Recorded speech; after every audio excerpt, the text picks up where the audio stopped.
like the best video ever. This is great. We got 25 minutes. We gotta go.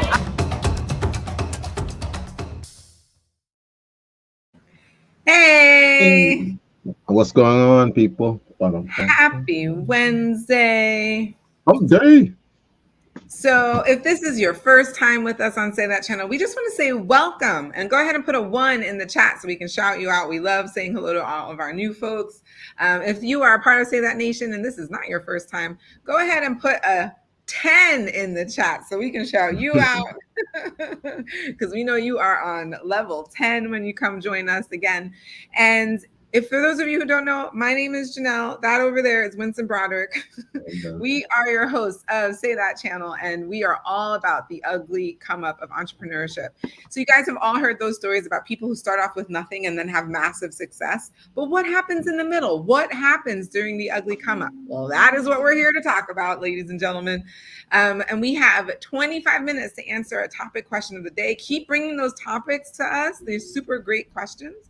And oftentimes, we'll have a guest, another entrepreneur, someone who is in the trenches with us, come and answer one of the topic questions with us. And when we run out of time, oh no, what do? We ran out of time. Then we head on over to Patreon. For all of our Patreon members there, you can catch us in overtime where we dig in a little bit deeper with our guests. So make sure you just join the link right there and you can become one of our Patreon members. And you will see all of the videos from all of our guests. So you'll get much more in-depth information there and to enhance what you get here on YouTube. Absolutely. All right, so let's jump into today's topic. I'm excited about this one. We're in part 2, folks. If you guys remember last week, we are really excited to get back into this because it's such a good question. But are you one health issue away from losing your business? And so we brought back on our guest from last week. You guys remember her. She was brilliant in her knowledge and wisdom and what she was able to tell us. She is a wife. She is a CEO. She is the founder of a nonprofit. Please, everybody, welcome back to the show, Stephanie Berman. Our next guest.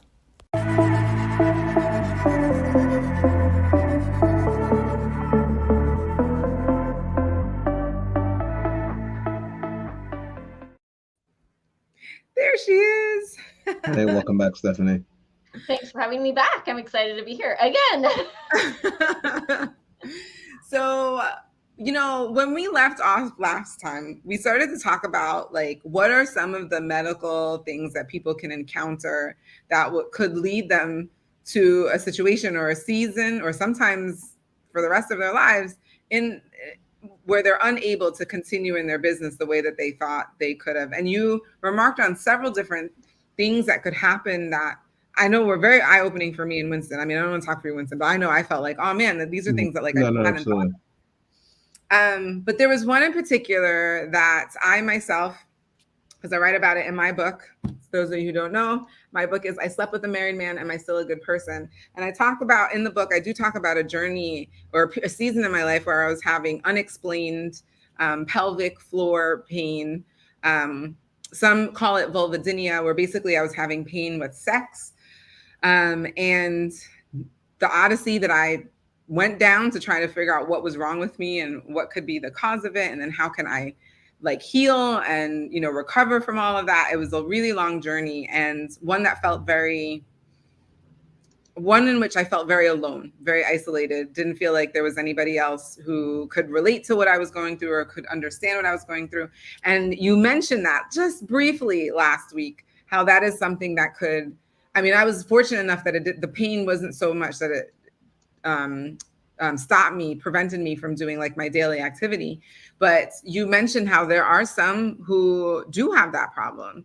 And so I really thought it'd be great if we could actually get into that a little bit more, shed some light on that and some initiatives that maybe you are taking to help people who are experiencing that. Sure. And yeah, I had similar thoughts too, because 40% of women will have a complex gynecological issue at some point in their lifetime.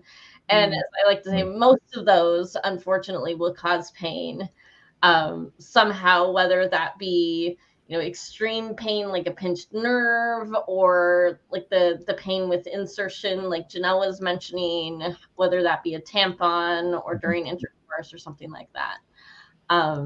And so this is an issue that a lot of women will face. That's 4 out of every 10 of us. And we are not talking about it nearly enough. So I am just trying to break into that, break down that stereotype, or wrong word, whatever, break down that wall, that barrier of, not talking about it. And by, telling my story, and, I've been dealing with gynecologic pain for, depending on the generator, we'll say 17 years almost. Wow. So it's taken 17 years to kind of get it all sorted out. And turns out it kind of all goes back to my central nervous system being all wacky, but it is what it is. So we're working on it. So yeah, I've had everything from endometriosis, adenomyosis, endosalpingiosis, pelvic floor issues like Janelle was mentioning. I've had a pinched nerve in my pelvis. I've had dermatological issues. So yeah, it's been a whole thing. So, what would you can I actually, well, I just wanted to ask, this is, so for all of this is actually very new to me. Is this the case? Are there resources provided for women, or accessible resource for women to be able to deal with many of these things? Because if these are things that are going on, and it's in some cases, I guess, limiting someone from being able to work or to be able to, I mean, I remember the woman you were speaking about last week, Stephanie. I think she was on the last month of her leave, or something to that effect was coming up. What is someone like that supposed to do? Yeah. So I encourage, in that case, I encouraged her to check out her state resources, state insurance, because she'll be unemployed now. Okay. And some of the states actually do cover pelvic floor physical therapy through Medicaid or whatever. So that's really, really good. We like that. But it still doesn't cover some of these more, I was going to say specialized specialists. It's kind of redundant, but sorry, my brain is a little tired today. So, what I was going to say is American health insurance will pay more for 4 15-minute appointments than it will for 1 1-hour appointment. But that means that women who are suffering from these issues end up bouncing from provider to provider to provider to provider, trying to find answers, because the provider only has 15 minutes to run, like, order one test, and then the test comes back. And a common symptom of these issues is itching. And when you hear itching, you automatically almost always think yeast infection. But then the provider gets super confused when the yeast swab comes back negative and doesn't know what to do next, because I heard once that doctors are only given about 10 hours of sexual medicine training in medical school, which isn't nearly enough because of how complex these issues are, and how they can, when they first start, they can mimic each other. And so to figure out which one is which, like if this isn't yeast, what is it? Like it could be a nerve issue, or it could be a skin issue, or it could be a muscle issue causing a nerve issue causing a skin issue. Like you kind of have to work your way up. But general OBGYNs who are spending 50% of their time or more delivering babies and 50% of their time on gynecologic patients don't have time to learn what these conditions look like. And so these patients get pushed from provider to provider, and sometimes it can take more than a decade to find answers. But in the meantime, maybe they are in too much work, or they've had to cut back on their hours to half time, or something like that. Something's happened, they've lost their insurance, or maybe they even still have insurance, maybe they're a stay-at-home mom and they're having these issues and they have insurance for their husband's work, but because of the way insurance will pay more for those 4 15-minute appointments, the doctors who need to be able to spend an hour with their patient to solve the issue once and for all can't afford to take insurance and keep their doors open. So they end up not taking insurance at all, which makes it more expensive for the patient. So, which puts it into this vicious loop. Okay. Patients can't afford the care they need, but the doctors can't afford to discount their prices. So, but that's where the Aziza Project comes in. That's right. So, yes. So I was going to say that really is a great segue. Please explain what you have founded in the Aziza Project. Yeah. So the Aziza Project came to be in January of 2023 as a direct result of my own journey to find help and healing and answers. And that was 17 months ago, and I am still looking for answers. But I started the Aziza Project in the meantime. And yeah, I know, right, Jenny? It's been crazy. So I started the Aziza Project. I had the idea for the Aziza Project the very morning I had my first consultation with the doctor we're working with for the Aziza Project, which was back in October of 2023. I'd been through so much up to that point. I'd seen 11 providers. I'd been gaslit by multiple of them. My husband had been gaslit by a few of them. Oh, wow. And we were a mess. And so we came into this appointment, and I'd done enough research on this doctor up to this point to really feel like we had a good chance that he was going to be able to figure this out. So I came into the appointment and I asked him, if you can't figure this out, are you just going to give up on me like everybody else? And he's like, no, I'm a bit of a bulldog and I'm going to fight until we figure this out. And what I didn't tell him at the time was that I had woken up at 3:30 that morning thinking to myself, how can I help other women who don't have the financial means that I do to be able to access this quality of care? And how can I do it not in our estate planning when we're dead and gone, but how can I do it now so that I can help women who are hurting now and see the results and the fruit of what I'm doing? And I had completely forgotten that I had a way to snap my fingers and start a nonprofit. And I didn't remember that I had a way to snap my fingers and start a nonprofit until January. So this was October, November, December, January. We went to Tulsa. We saw Dr. Babb. He did a procedure on me. I was back at the hotel, laying on the bed with my phone in my hand. And I finally remembered that I had started a women's health project, over a decade before, that had nonprofit status through a fiscal sponsor in California. And I'm like, I should just reach out to this fiscal sponsor and ask if they're interested in another project. And so I did. And a week later, sat down with them. I still did not have a name for the thing. And all of a sudden, there I was with nonprofit status. As a project of our fiscal sponsor, we kind of inherit their nonprofit status. So any donations given to us are then tax deductible. And very cool. So I immediately went on Google the next day, and I'm like, I need to find a name for this thing. And I came across the word Aziza right there, which means beloved, precious, and mighty. And I'm like, that is perfect. So that's how the Aziza Project was born. We offer funding so that women can access this doctor, specifically in Oklahoma right now. And we do a virtual consultation first. We will help fund that. They pay 10% of that. And then after the virtual consultation, we work on getting them to Tulsa.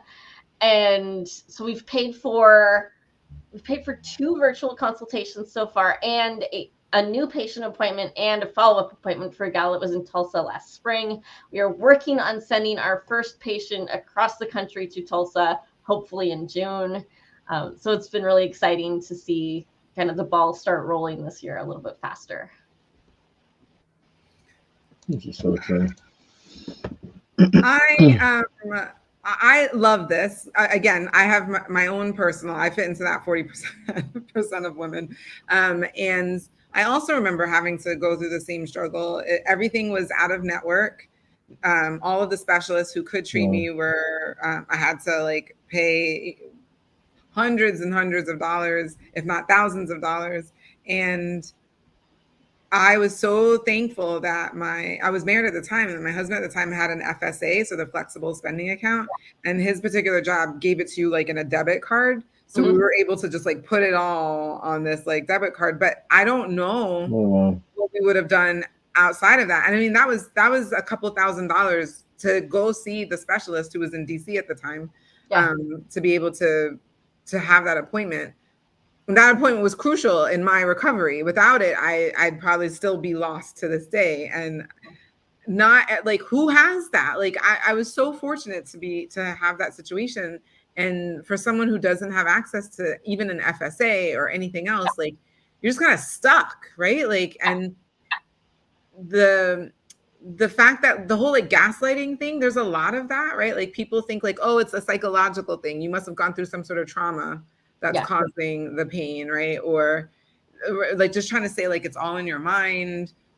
I remember kind of like going through that. And then also the really bad thing of going to a specialist who actually does the opposite of making you feel better, like of the opposite of recovery. I went to a specialist that actually made my symptoms worse. Yeah. So then you fall into that trap too. Yeah. It's really difficult. It's a really, really big challenge. And I think for me, one of the things that it highlighted is that we don't know enough about women's genitals. Like, we just don't know enough. And that brings into question a whole other list of questions, like why is that, et cetera, et cetera. But I'm not here to debate that topic. It's more just that the fact is that we don't know enough. Yeah. And so you have a lot of women who you're taught that everything, it should just work. Like, it should just work. It should be pain-free. It should just work. Yeah. And when it stops working, like, nobody has any answers. And then you feel a ton of shame around that, because it's like, well, it's just supposed to work. I must be broken. Something must be wrong with me. But the thing that's just supposed to work is no longer working anymore. Yeah. Or if you find yourself in this complex journey where there's thing after thing after thing after thing after thing that's wrong, like kind of like with me, it's been like peeling back the layers of an onion, trying to figure out all the things that are going wrong in my pelvis. And it's like, we fix one thing and then I'm like, wait, there's still something wrong. Like, and then that sends me off the edge again. And so we just saw our doctor in Tulsa does virtual appointments once you've been to see him. So we haven't had to go back and forth to Tulsa, like every 6 weeks to have another conversation with him or anything crazy like that. But we had an appointment with him a couple weeks ago, and again, like he's never gaslit me in the 17 months, because he uses trauma-informed care practices in his clinic, and so he just knows like how to talk with a patient, what to do, how to make them feel comfortable. And he's never given me any indication really that he was going to give up on me. But I came into that appointment and I was so scared that this was going to be the one where he was going to be like, I've got nothing for you. Because I had just tried the gold standard treatment for the diagnosis he'd given me 3 weeks before, and it didn't help. And I'm like, what's he going to do now? And so I again, first question I asked him, I'm like, are you going to give up on me? Like, are you going to kick me to the curb? He's like, no, I'm not going to give up on you. And it was just so affirming as I got to watch him like sit there, and he asked me what had happened as I took this medication, and a topical medication ended up with systemic side effects. And he's like, so what happened and how are you feeling? And I could tell he was taking notes. I could see like the top of his hand on the screen as he's writing on his iPad. And he was repeating back to me what I was saying, and he was saying, we're not going to prescribe this again. I'm writing this down. This is a no-go medication for you. And I'm like, okay, good. Because this was like the first time that a doctor had actually said that and said, we're not going here again. So that was really, really affirming. And I just felt so much better leaving that appointment, even though we didn't necessarily have a great plan or a strong plan leaving, but it was enough for me to be able to say, yeah, we're still working on this. We're still a team. It's good.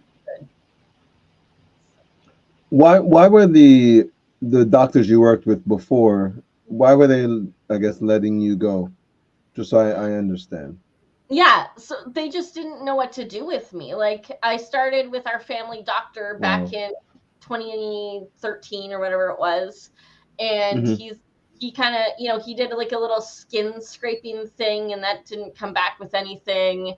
And so he's like, I really don't know what to tell you. So go talk to my friend who's a gynecologist. So we went and talked to this local Okay. gynecologist, an OBGYN, to be fair, because he was still delivering babies at the time. And he ran me through a couple more tests. He prescribed pelvic floor physical therapy, but I failed out of it because of my skin issue. It was just too painful. Any sort of friction in that area was just ow. um, and so I failed out of pelvic floor physical therapy twice, actually, before we started to get to the bottom of this. And now I'm working with a pelvic floor physical therapist who's not doing any internal work at all. She's like, remember how I mentioned a minute ago, my central nervous system is just so upregulated. Different. I need Yeah. to figure out how to get this calmed down. The really crazy, exciting part is that my doctor in Oklahoma may have finally put all the pieces together, and he realized, oh, this is a sign that your central nervous system is very upregulated. So we're working on regulating it now in a more serious way, hoping to get on a medication that can help with that. But we need my primary care physician to prescribe it, but she's been kind of like, I'm not sure I really want to do this because it's not off label, but it's different than normal. I'm waiting for her to call me. I saw her Friday and she hasn't called me yet. So I'm like, when are you going to tell me if you're willing to write this prescription? So yeah, like I said, I'm still very much in the thick of this. But it was like that. So Winston, a provider will kind of hit the end of their knowledge and then not know what to do with me.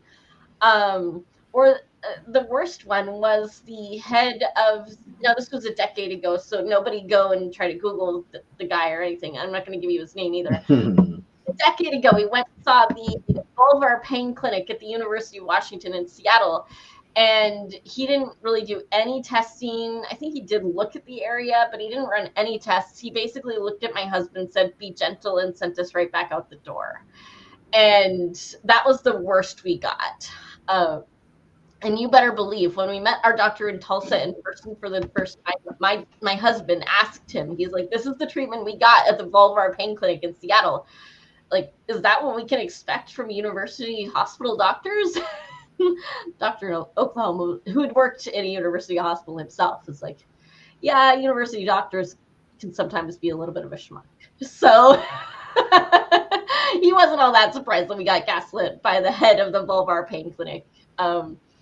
So yeah, it's just they hit the end of their knowledge, and then they're not willing. Some of them are not willing to keep digging. Some of them feel like they can't keep digging because they don't have time. Like I bounced through a couple of different primary care providers over the last 3 years, and one of them called me and said, "You're being too high maintenance. I can't deal with you anymore." What? So, yeah. Wow. And all I was doing was asking her to write the prescriptions that my specialist in Oklahoma couldn't. And they were pretty run-of-the-mill prescriptions, or like ask her to order the imaging that he wanted me to get, and he couldn't order because he's down there and I'm up here. And she just finally got to the end of her rope and wouldn't. So I had to go find another primary care provider who was decent, and he was very familiar with working with fairly sick patients, but he was too comfortable working with sick patients, wasn't used to getting them better. Okay. And then I got gaslit by another local OBGYN, and this primary care provider stood up for his colleague. And I'm like, no, we're not playing that game. So I went and found another primary care, and now that's the one that's giving me this trouble about writing this prescription that I want to try. So I don't know where I'm going to end up.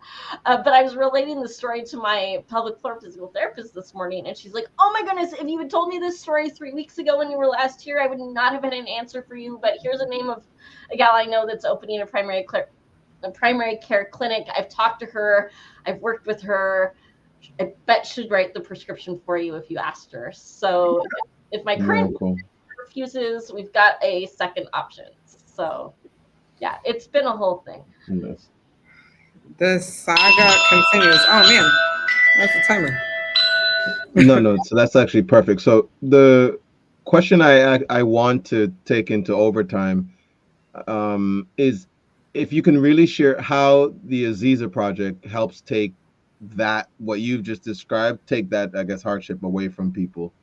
If we could hear more about that there. But before we go on this side, I do want to connect people with, here is the website for the Aziza project.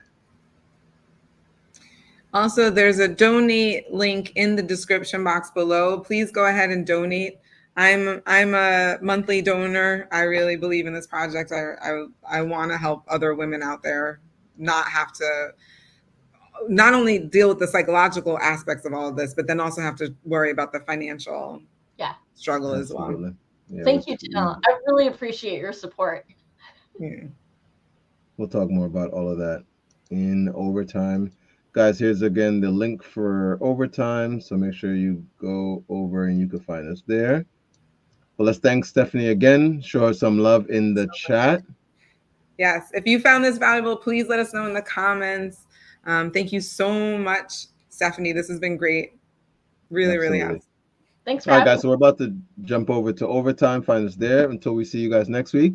As always, remember, you deserve the good life. Say that. Say that. We'll see you guys in a little bit.